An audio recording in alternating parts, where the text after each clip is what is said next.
For decades after the Second World War ended, the United States government kept one of its most valuable intelligence contributions of the entire Pacific campaign, almost entirely classified.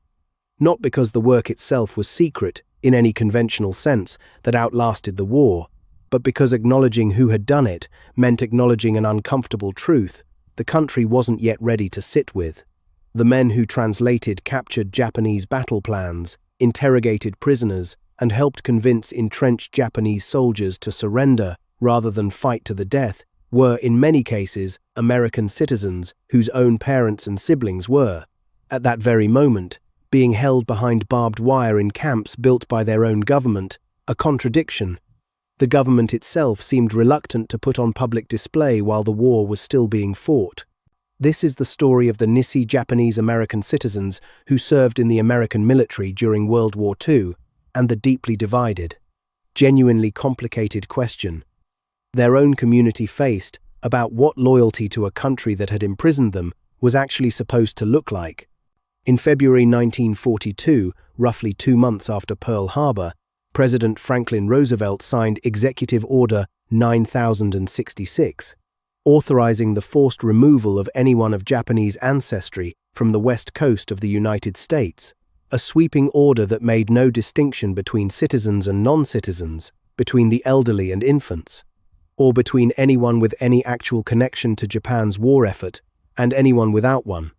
Close to 120,000 people were eventually rounded up and sent first to hastily converted assembly centers, in some cases repurposed fairgrounds and racetracks. Families housed in horse stalls that had been cleared out mere days earlier before being transferred to a network of permanent camps scattered across the American interior, ringed with barbed wire and guard towers, watched over by armed soldiers under standing orders to shoot anyone who tried to leave. Roughly 2/3 of those held in the camps were American citizens by birth. Nisei, the American-born children of Japanese immigrants who had committed no crime, faced no charges, and received no trial of any kind before being stripped of their homes, businesses, farms, and freedom on the basis of ancestry alone. Families were often given only days to sell or abandon everything they had ever owned, and many lost decades of accumulated property, businesses, and savings in the process, arriving at the camps with little more than what they could physically carry in a single suitcase. It was into this reality that the US government eventually decided it needed Japanese-American soldiers after all, and the way it went about asking created one of the more genuinely painful episodes in the entire wartime story. In 1943, the government distributed a questionnaire to Japanese Americans of military age still held in the camps, ostensibly to determine loyalty and sort out who might be trusted with military service or resettlement outside the restricted zones. 2 questions on that form, numbered 27 and 28, caused lasting damage that outlived the war itself. One asked whether the respondent was willing to serve in combat wherever ordered. The other asked whether they would swear unqualified allegiance to the United States and forswear any allegiance to the Emperor of Japan, a question that assumed, on its face, that American-born citizens had ever held any such allegiance to begin with, an assumption many found not just insulting but logically incoherent, since renouncing a loyalty you never had could be read as an admission that you once secretly possessed it. For older, Japanese-born immigrants legally barred from ever becoming American citizens under existing law,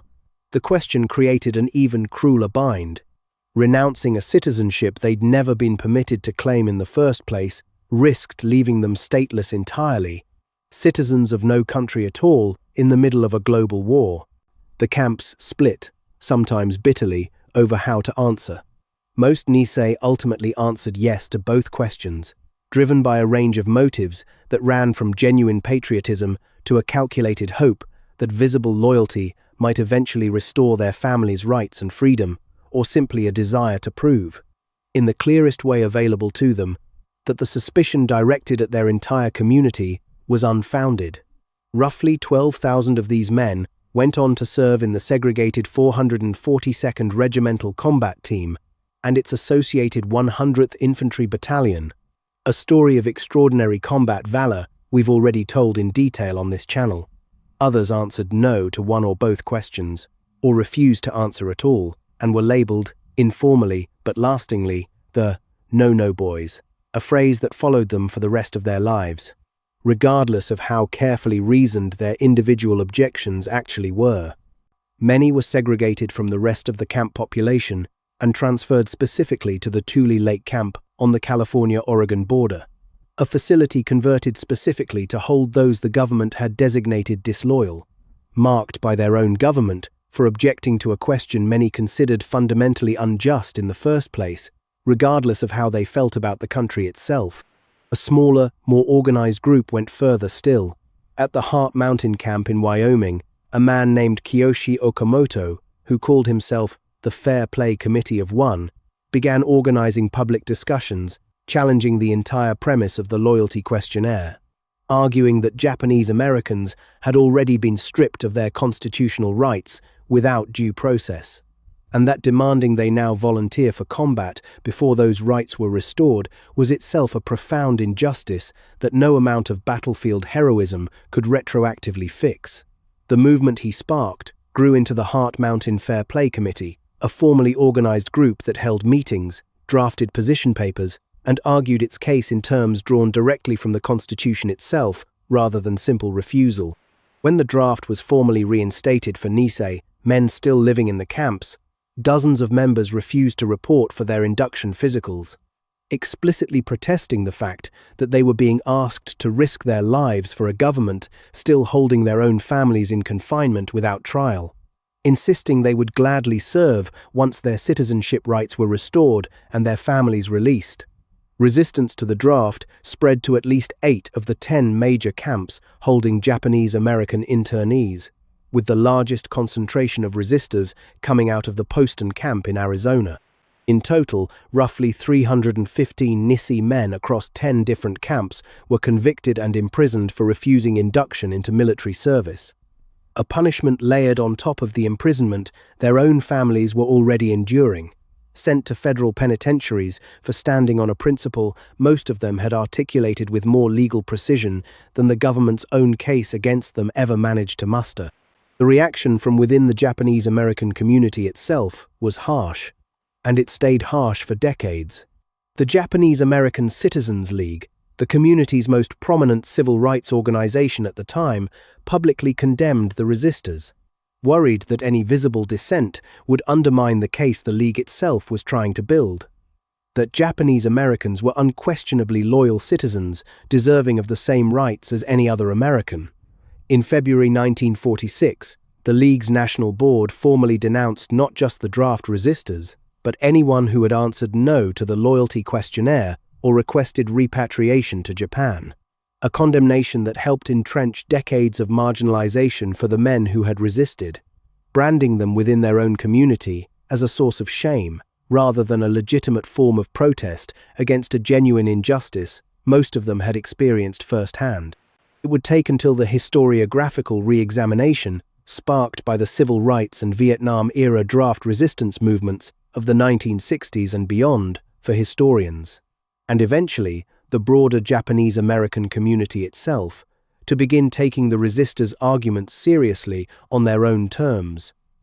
Decades after the men who'd made those arguments had already served their sentences and, in many cases, quietly rebuilt their lives without ever receiving an apology from either their own government or their own community. Alongside the more famous story of Nisei combat units, a separate, far less publicly known contribution was quietly unfolding at the exact same time. 1. The government actively kept classified for nearly 3 decades after the war had already ended. The Military Intelligence Service Language School had quietly begun in November 1941, mere weeks before Pearl Harbor even happened, in an abandoned aircraft hangar at the Presidio of San Francisco. Training a small handful of Nisei soldiers in Japanese language skills, the Army recognized it would desperately need if war with Japan ever actually came. After war broke out, the school relocated inland to Minnesota, eventually training more than 6,000 Nisei linguists over the course of the war, drawing recruits both from the general Japanese American population and, in a particularly striking irony, directly from inside the internment camps themselves, men studying advanced military Japanese in classrooms while their own parents remained confined behind barbed wire elsewhere in the country. These men were sent into every major combat theater against Japan, translating captured maps, technical manuals, battle orders, and personal diaries recovered from the bodies of enemy soldiers, and interrogating Japanese prisoners of war directly in their own language, often extracting information prisoners assumed no American soldier could possibly understand well enough to use against them. They served with Merrill's marauders fighting through the jungles of Burma, a story we've already told on this channel. They landed with Marines on the beaches of Iwo Jima, where some worked as so-called cave flushers, using loudspeakers and direct appeals in Japanese to convince entrenched defenders hiding in the island's extensive tunnel network to surrender rather than fight to certain death. Talking down men who, under Japan's own military culture, had been raised to view surrender itself as a fate worse than dying in place. The danger these men faced was unlike almost anything else in the entire American military. Imperial Japanese forces regarded any Japanese-American soldier they captured as a traitor to be executed outright, rather than treated as a legitimate prisoner of war, meaning capture itself carried a death sentence. These linguists' fellow American soldiers didn't face in the same way, a distinction that meant every mission carried a second, entirely separate layer of risk beyond the ordinary dangers of combat. At the same time, their own uniforms and equipment did little to protect them from friendly fire, since American troops unfamiliar with the program sometimes mistook Nisei soldiers working close to the front lines for infiltrating enemy combatants, and several were reportedly assigned personal bodyguards specifically to prevent exactly that kind of tragic misidentification from other American units who had never been told such soldiers existed. Many of these linguists had studied in Japan before the war or had close relatives still living there, meaning some found themselves, in the middle of combat, unexpectedly translating documents connected to former classmates. Teachers, or in a handful of documented cases, actual family members caught up on the opposing side of the same war, forced to process the human reality of a conflict that had split their own extended families across opposing uniforms. Among the military intelligence service's most significant contributions was the translation of a set of captured documents known as the Z Plan, which outlined Japan's intended counterattack strategy in the Southwest Pacific Intelligence that directly informed American planning ahead of the decisive Battle of the Philippine Sea, one of the largest carrier engagements of the entire war and a battle that cost Japan the bulk of its remaining naval air power. By the war's end, Nisei linguists had translated an estimated 20.5 million pages of captured Japanese documents, a volume of material that would have taken conventional translation resources many times longer to process,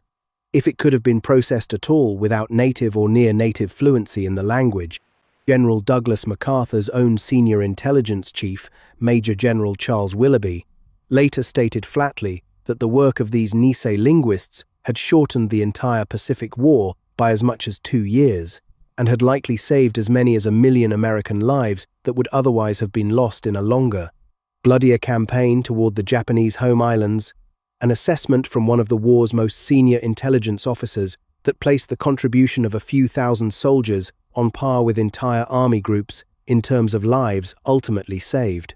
None of this reached the American public in any detail until the early 1970s, when the program was finally declassified, meaning most of these men lived for a quarter century after the war ended without any public acknowledgement of what they had actually contributed,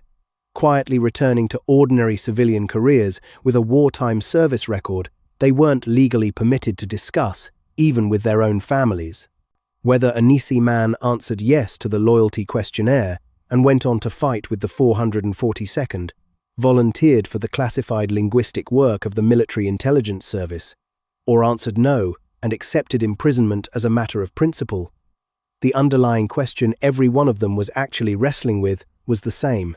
What did loyalty to a country actually require of citizens? That country had already treated as suspects without evidence, and who got to decide what an acceptable answer to that question looked like?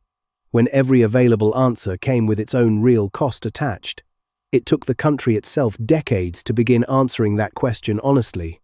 In 1988, Congress passed the Civil Liberties Act, formally apologizing for the internment and authorizing reparations payments of $20,000 to each surviving victim, an official acknowledgement that arrived more than 4 decades after the camps themselves had closed, long after many of the men who lived through that impossible choice, whichever direction they'd ultimately chosen, had already died without ever hearing their own government call what had happened to them what it actually was. President Ronald Reagan, signing the act into law, stated plainly that the wrong committed against Japanese American citizens and residents during the war had been just that, a genuine wrong, one the government of the United States was formally admitting to more than 40 years after it had actually happened, long after the political and military justifications originally offered for it had been thoroughly discredited by historians. If you want to hear the fuller story of the 442nd Regimental Combat Team's combat record in Italy and France, including the famous rescue of the Lost Battalion, that's a video we've already made on this channel. Let us know in the comments which forgotten battle we should cover next.